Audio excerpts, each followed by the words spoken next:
Bonsoir Mohamed. Alors il faut comprendre que l'ATS, l'Agence télégraphique suisse, c'est l'agence de presse qui fournit des informations aux principaux médias suisses, et comme l'AFP en France ou Reuters.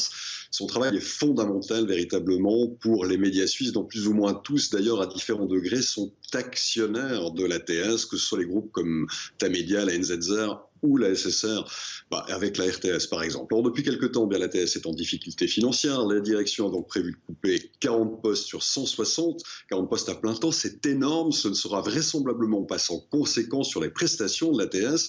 Et donc, pour ces clients, des licenciements qui interviennent dans un contexte de fusion avec l'agence photographique suisse Keystone et l'agence de presse autrichienne APA, c'est un grand chambardement organisationnel et financier de l'ATS qui est largement incompris de ses employés devant l'importance des suppressions d'effectifs, mais aussi devant l'absence de dialogue et devant l'absence, on va dire, de vision à moyen terme de ces dirigeants qui ont décidé, donc, enfin, plutôt les employés donc, ont décidé en réaction bien de se mettre en grève illimitée. Il faut savoir qu'en Suisse, c'est assez rare que des employés se mettent en grève illimitée. Et les récentes déclarations du directeur de l'ATS n'ont pas calmé les esprits, Michel, bien au contraire.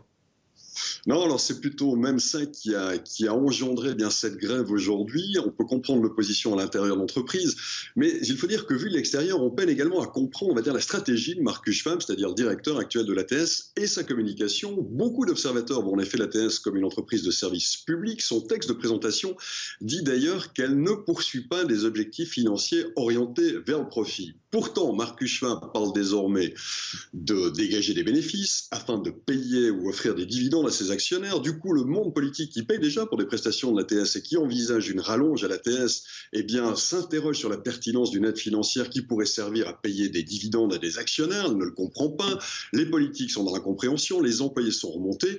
Et curieusement, je vais dire, les directions des principaux médias, qui sont aussi les principaux clients de l'ATS, eux ne s'expriment guère. On aimerait toutefois les entendre car ils sont non seulement les clients, mais aussi et surtout les actionnaires. Des actionnaires dont les décisions pourraient paradoxalement faire pâtir les clients, qu'ils sont aussi, je ne sais pas si vous me suivez bien, mais c'est ça qui est important, car si l'ATS venait à réduire son offre, eh bien ce serait aussi tous les médias suisses qui seraient pénalisés, en tant que clients d'abord, mais aussi, in fine, en tant qu'actionnaires. Donc c'est assez compliqué ce qui est en train de se passer aujourd'hui avec l'ATS. Michel Cerutti, merci Michel pour ces précisions. On suivra bien entendu la suite de ce mouvement social avec vous.